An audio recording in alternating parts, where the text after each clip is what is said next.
Darkness has fallen, and the night whispers its secrets. Welcome to Haunting Hours, where every story takes you deeper into the darkness. Let the shadows wrap around you as we begin tonight's tale. Sweet dreams, if you can sleep. Title: The Whispering Walls. Have you ever felt like your house was alive? Not just creaking floorboards or pipes settling in the night, but something deeper, something watching, waiting? I never believed in that kind of thing until I moved into that house, until the whispers started. I had just moved into an old Victorian house, a fixer-upper with more charm than structure. The real estate agent had called it a classic with character. What she meant was a nightmare with bad wiring. But it was cheap, and I was desperate. The first night was uneventful, mostly me unpacking and grumbling at the sheer amount of dust. But as I lay in bed, just as sleep was about to take me, I heard it. A whisper. It was faint, almost like the wind. A hushed voice, speaking words too soft to understand. I sat up, heart hammering. The sound was coming from the walls. I laughed it off. Old houses make noise, right? That's what I told myself. But the next night, the whispers returned. This time, they were clearer. They knew my name. Michael. Michael. I bolted upright, swallowing the lump in my throat. I pressed my ear against the wall, and the whispers stopped. My breath came in short gasps as I reached for my phone, turned on the flashlight, and scanned the room. Nothing. Maybe I was overtired. Maybe my mind was playing tricks on me. But the next night, it got worse. The whispers were no longer faint. They were insistent, crawling through the plaster, seeping into my ears. We see you. We know what you did. Cold sweat dripped down my back. I hadn't done anything. Had I? The walls, they sounded almost accusatory, as if they were watching me. I pounded on the wall. Who's there? Silence. Then, knock, knock, knock. From inside the walls, I stumbled backward. That wasn't a house creak. That wasn't my imagination. Something was inside the walls. I grabbed a hammer from my toolbox. My hands were shaking, but I had to know. I struck the drywall once, twice. A hole cracked open, and something moved. A piece of paper fluttered out. I hesitated, then picked it up. The edges were yellowed with age. The ink faded, but I could still read the words. We never left. That's when I heard it. The sound of something crawling. Not a rat. Not the shifting of wood. Something bigger. Something alive. I stood frozen as a faint, scratching sound echoed inside the walls, growing louder, more frantic. A whispering voice joined it, no longer hushed, but desperate. Help us. Help us. My breath hitched. My flashlight flickered, casting erratic shadows across the broken drywall. And then I saw it. Fingers. Pale, skeletal fingers, wriggling through the hole I had made, clawing outward, reaching for me. I screamed, stumbling back, dropping the flashlight. The room plunged into darkness, but the sound continued. The whispering turned into gasping, choking, as if something, was suffocating inside the walls. I ran. I don't remember grabbing my keys. I don't remember opening the door. One moment I was in the room. The next, I was in my car, speeding down the empty street. I didn't sleep that night. I couldn't. Every time I closed my eyes, I saw those fingers. That desperate, rasping whisper. Help us. By morning, I made up my mind. I had to know what was inside that house. I called a demolition service, told them I wanted the walls opened up. They came the next day. I stood outside, arms crossed, as they brought in their tools. It didn't take long. Within an hour, they found it. Behind the walls, buried within the old wooden beams, were bones. Dozens of them. Human remains. trapped within the structure, and scrawled along the inside of the plaster in faded ink were words, over and over again. We never left. I called the real estate agent the next morning. She sounded almost unsurprised. The previous owner, she said after a long pause. He disappeared. The house sat empty for years. Disappeared? I asked, gripping my phone. They never found him, she said. Only the whispers. Still with me, sleepyhead? Don't worry. The monsters in the last story, they can't hurt you. But the ones in the next story, well, that's another matter. Let's continue, shall we? Voices in the vents. I moved into the house a few months ago. It was older, creaky, and had this faint, musty smell, no matter how much I cleaned. But it was cheap, and I wasn't in a position to be picky. The first time I heard it, I was unpacking boxes. I was in the living room when I heard my mom calling my name. Faint, but distinct. Daniel. I smiled. She must have called while I was dragging boxes in, and I didn't hear the phone. I called her back, but she didn't answer. So I shot her a text. Hey, what's up? You called? A few seconds later, her reply came. No, I didn't. Everything okay? I felt a little flutter of unease. I was sure I had heard her voice. I even replied out loud. I brushed it off as stress.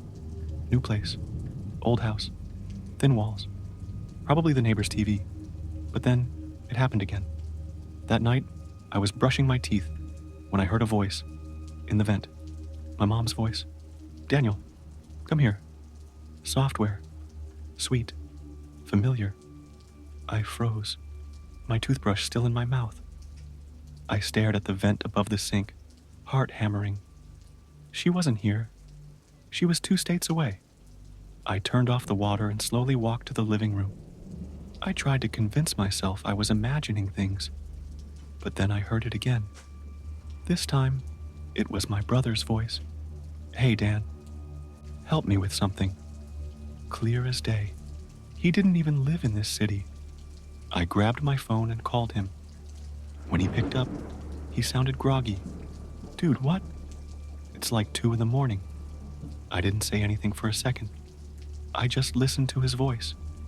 It was different. Sleepy. Human. Real. Not like the thing in the vents. I barely slept that night.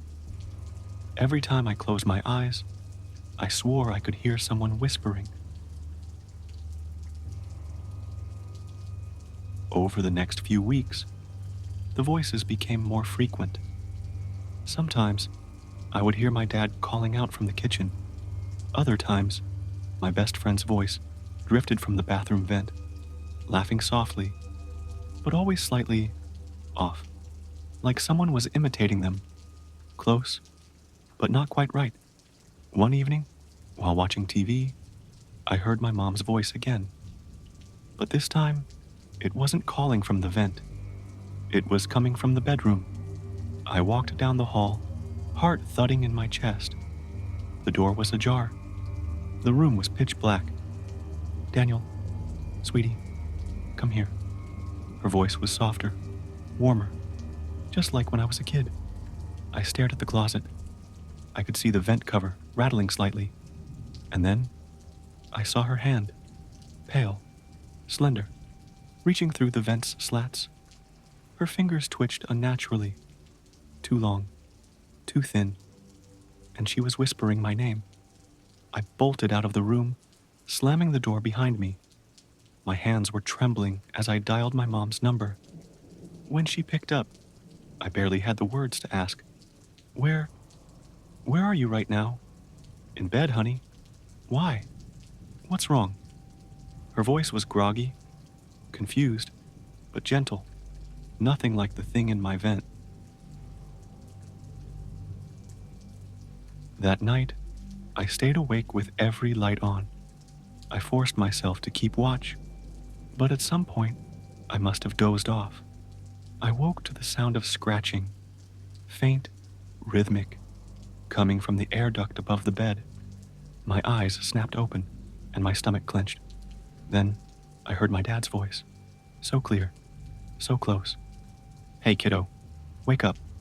It was coming from the vent right next to my head. I sat up, trembling. "Dad?" I whispered. Then his voice changed, deepened, distorted. "Wake." Up, I threw the blankets off and ran for the door. But the hallway was different, darker, longer. The walls felt narrower, and the voices were everywhere. My mom, my dad, my brother, my friends, calling to me, laughing, pleading. But I kept running, and running, until I realized I was no longer in my house. The hallway twisted into cold, metal ducts. The floor was gone. I was in the vents, crawling, sliding on my hands and knees, fingers clawing at the slick metal. My own voice whispered back at me from all sides, "Daniel, Daniel, Daniel." And then I saw it, a shape moving ahead of me, pale, skeletal limbs, long, twisted fingers. The thing turned its head, and it had my face, grinning, mouth too wide, eyes too dark. It lunged. I woke up on the floor, in my living room. The power was out. The vents were silent, but the hallway, it still looked longer than it should have. Stretched, twisted, like the house itself was watching. I moved out the next morning. But sometimes, late at night, I swear I can still hear it. Even in my new apartment, the vents seem louder than they should be. And when my mom calls, I always double-check the number, because sometimes I still hear her voice in the vents. "Still awake? Or did you hear footsteps in the hallway? No? Must have been your imagination." Time for the next story. If you're brave enough. Title: The Radio Knows. Have you ever heard something on the radio that you weren't supposed to hear? A voice that wasn't part of the broadcast? A message meant only for you? I used to love listening to the radio at night, until I realized it was listening to me too. I picked up an old radio at a flea market last month. It was one of those vintage tabletop models, with a big tuning dial and crackling speakers. The seller barely charged me anything for it. "Just take it," he said, with a nervous chuckle. It, picks up weird signals sometimes." I should have asked what he meant. That night, I set it up on my nightstand. I liked the idea of falling asleep to the soft hum of a late-night talk show. I turned the dial, scanning through static, until I found a familiar station. An old jazz song played, its melody smooth and haunting. Perfect. I fell asleep with the radio on. At exactly 3:13 a.m., I woke up. The radio had changed stations. The music was gone. Just static. A low, buzzing hum filled my room, and beneath it, something else. A voice. Faint, distorted, whispering my name. I sat up, heart pounding. My hand trembled as I reached for the dial, twisting it back to a normal station. The whispering stopped. I turned off the radio and went back to bed, convincing myself it was a coincidence. Just a weird frequency interference. Nothing more. But the next night, it happened again, 3:13 a.m. The radio flicked on by itself. This time, there was no static, just silence. Then, a voice, a deep, breathy whisper. "I see you." Scrambled out of bed, my pulse hammering. I yanked the radio's plug from the wall, heart racing. The room fell silent. The only sound was my own heavy breathing. I didn't sleep for the rest of the night. The next day, I told myself I was overreacting. Maybe there was some faulty wiring inside the radio. Maybe a neighbor's frequency was interfering. I decided to get rid of it, take it back to the flea market. That night, just before bed, I placed it in a box near the door. out of sight, out of mind. But at 3:13 a.m., I woke up again. The radio was on, still in the box, still unplugged, and the voice was clearer this time. Don't ignore me. A chill ran down my spine. My skin prickled. I forced myself to move, grabbing the radio and hauling it to the dumpster outside. I tossed it in, shut the lid, and hurried back inside, locking the door behind me. I didn't hear it that night, or the next. I thought it was over. Then, a week later, I came home late. My apartment was dark, quiet. I flicked on the lights, kicked off my shoes, and froze. The radio was sitting on my nightstand, exactly where it had been before. A note lay beside it, written in shaky, uneven handwriting. You're listening. Now I am too. I stared at the note, my stomach twisting. My hands shook as I picked up the radio, hesitating for only a moment before turning the dial. The static roared to life immediately. No music, no broadcasts. Then, a voice, software, familiar. It was mine, a recording of me, breathing, shuffling, sleeping, listening. I slammed the radio off and backed away. My breath came fast and shallow. I grabbed my phone, ready to call someone, anyone, for help. Then the radio clicked back on, by itself, and the voice whispered, clear and sharp this time. Don't call them. I'm already here. Take a deep breath. Let the last story sink into your bones, and prepare yourself for the next nightmare. The Man in the Fog. It started with a knock. I was home alone. The rain was hammering against the windows, and the wind howled like some wounded thing. The power had flickered twice already, and I knew it was only a matter of time before the whole house went dark. Knock, knock. It was almost midnight. Who the hell knocks at a stranger's door at that hour? I peeked through the peephole, but there was no one there. Just the rain, pouring down in heavy sheets. I almost walked away, but then, knock, knock.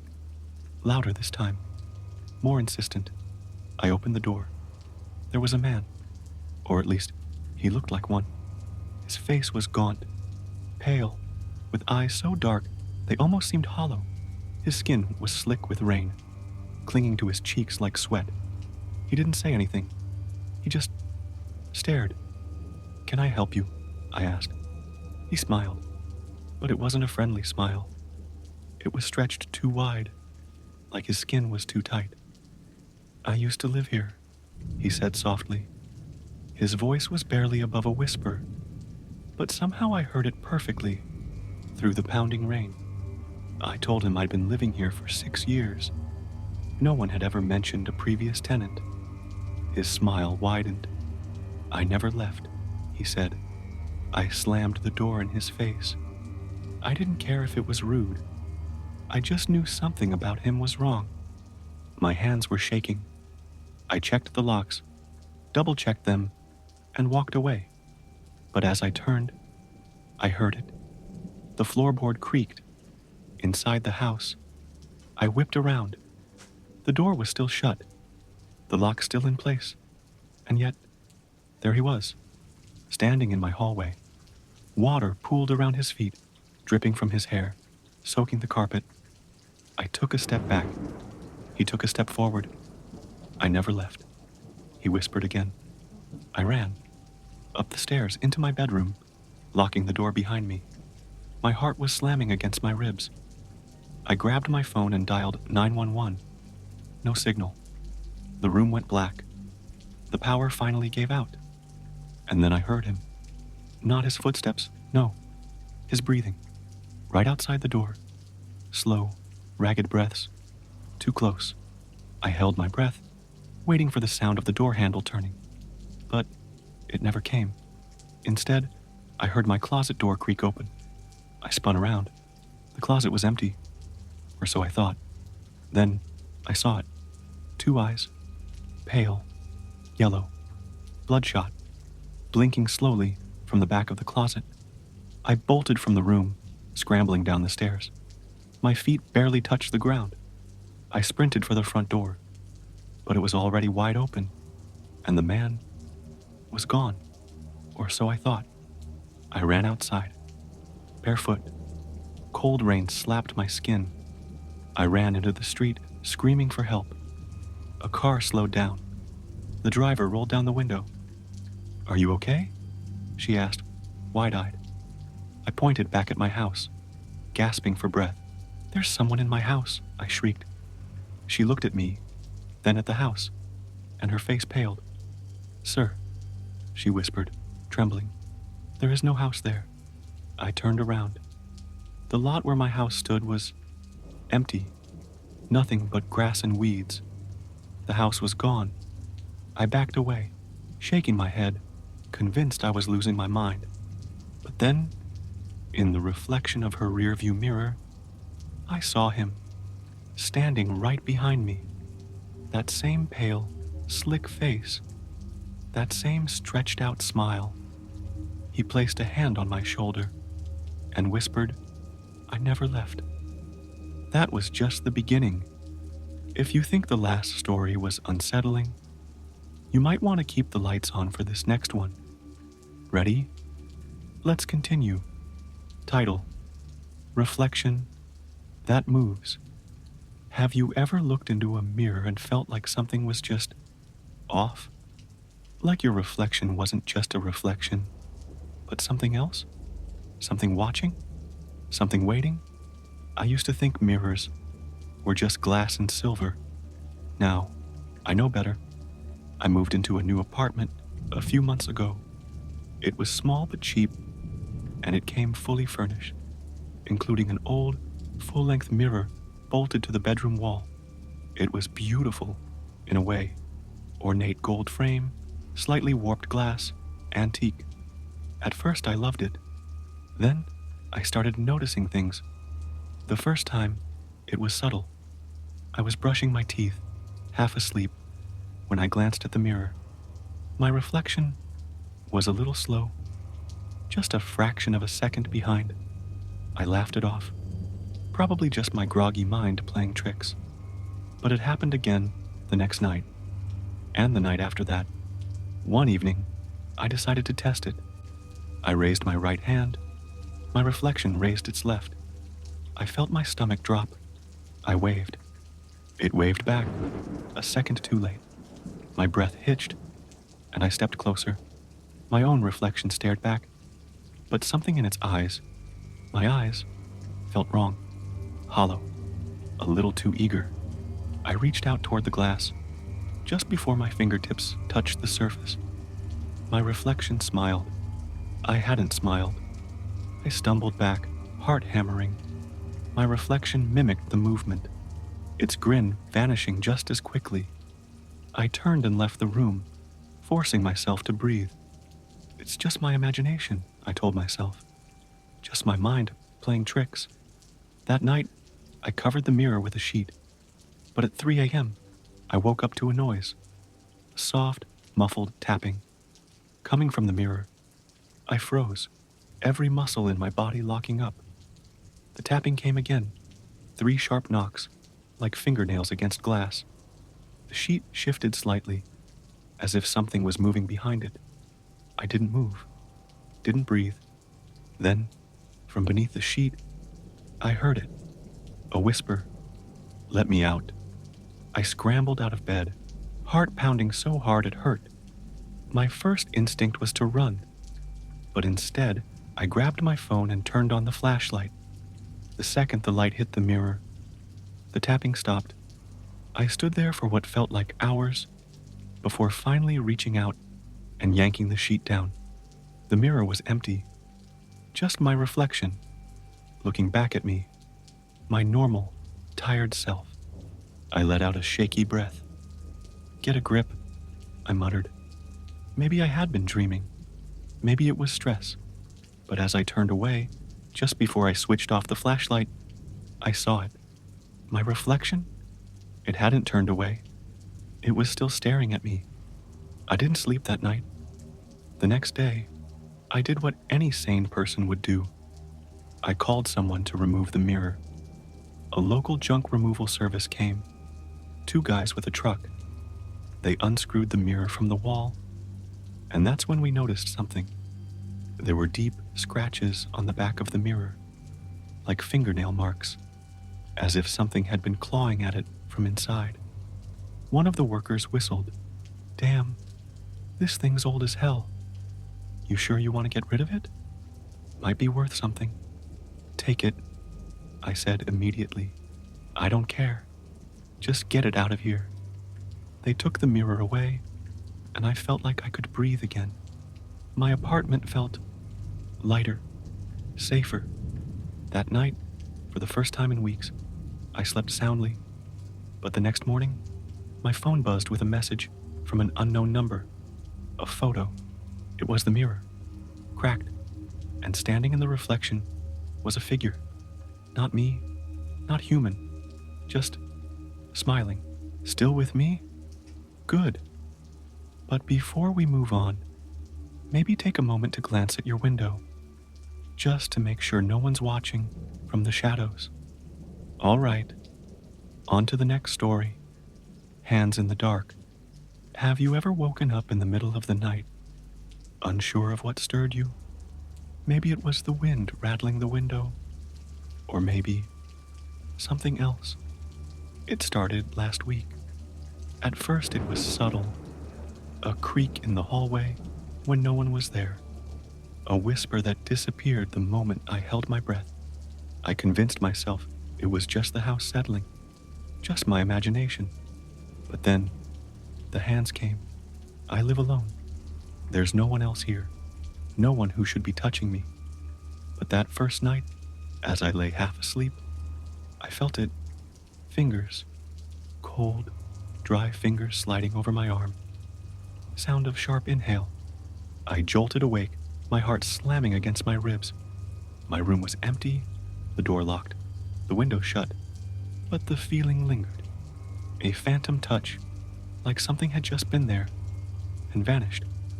Pause. Clock ticking. I didn't sleep that night. I sat up, watching the darkness, feeling every shift in the air, every rustling shadow. By dawn, I was convinced it was just a dream. Deep sigh. But the next night, it happened again. And this time, it was worse. Low, slow heartbeat sound. Begins, growing louder. I had just drifted off when I felt it. Hands, more than one, gripping my wrists, holding me down. I tried to move, to scream, but my body refused to obey. My mouth hung open, breathless, silent, as those invisible fingers tightened around me. I saw nothing, but I felt them. They ran up my arms, pressed against my chest, traced my neck. I swore I could feel the weight of something straddling me, something unseen, something cold. Sound of rapid breathing, heartbeat quickens. And then, as suddenly as it started, it stopped. My body jerked upright, free. The room was still, silent, but I could still feel them, lingering, waiting. I didn't sleep at all after that. I stayed awake until morning, convinced I was losing my mind. But I wasn't, because the third night, it spoke. Soft, distorted whisper in the background. "Let me in." I heard it, right by my ear. A breath, a voice, something pleading. "Let me in." Sound of sheets rustling, as if someone's moving in bed. I jumped up, turning on every light, searching every corner. Nothing. No one. But I felt watched, not just in my room, everywhere. The shower, the hallway, even outside. Every shadow stretched too far. Every reflection in the window felt wrong. The fourth night, I refused to sleep. But sleep came anyway. And this time, the hands weren't just touching me. They were pulling me. Sound of dragging, bed creaking, breathing heavily. I woke up on the floor, gasping, clawing at the carpet. Something had dragged me, out of bed, toward the closet. The door stood open, dark and yawning. And I swear, in that moment, I saw movement inside. something shifting, something watching me. I left the house that morning. I stayed in a hotel. I didn't go back, not until today. I thought maybe it was over, that whatever haunted those nights was gone. But just now, as I lay here, as I whisper this story into my microphone, something happened. Very faint sound of whispering, almost inaudible. Shaking voice. Just now, just as I said the words, I thought it was over. I felt it again. Long silence. Whispering. A hand resting on my shoulder. I hope you're comfortable, because we're just getting started. Let your mind drift into the darkness, and let this next tale carry you even deeper into the unknown. Don't answer the knock. There's something primal about being alone in the woods. The silence stretches, heavy, thick, like the trees are listening, watching. I thought a cabin deep in the mountains would be peaceful, a retreat, but I was wrong. Firewood shifts, crackles. I rented this place from an old man in town. He handed me the keys with a warning, his voice low, urgent. If you hear a knock after midnight, don't answer. Don't even look. I laughed it off. A local ghost story, I figured. Something to spook the tourists. I should have listened. Wind rattles the windows. The first night was uneventful. I settled in, read a book by the fire. The isolation was calming. But then, at exactly 12:03 a.m., I heard it. A slow, deliberate knock on wood. I froze. It wasn't the wind. It wasn't an animal. It was rhythmic, measured, knuckles against the wooden door. Heartbeat sound begins, slow and deep. I waited, breath held. Then, another knock, louder. A chill crawled up my spine. I stood, moving toward the door, before I remembered the old man's words. Don't answer. Don't even look.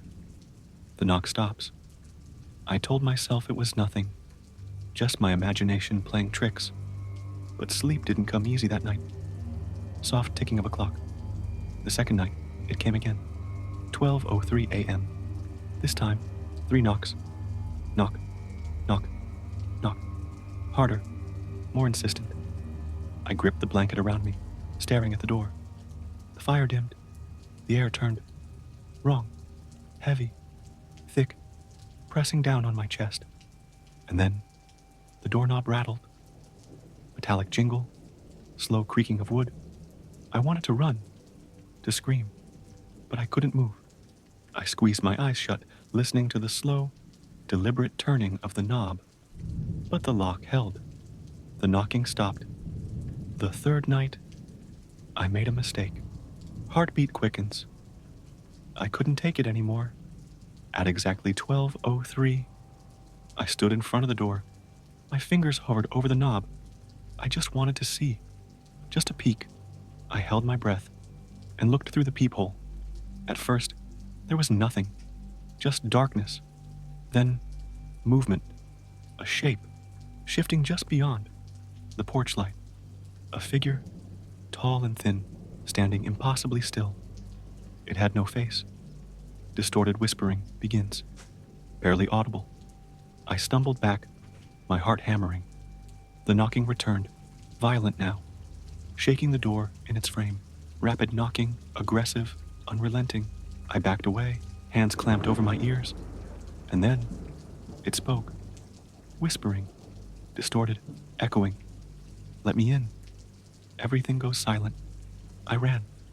Out the back door, through the trees, my breath fogging in the freezing air. I didn't stop until I reached my car. I never looked back. Soft breath, calming. The cabin still stands, but no one rents it anymore. And every night at 12:03 a.m., the knocking begins. If you ever stay somewhere remote and you hear a knock after midnight, don't answer. And so another tale fades into the night, lingering in the corners of your mind. If you made it this far, don't forget to leave a light on, just in case. Until next time, sleep well if you dare.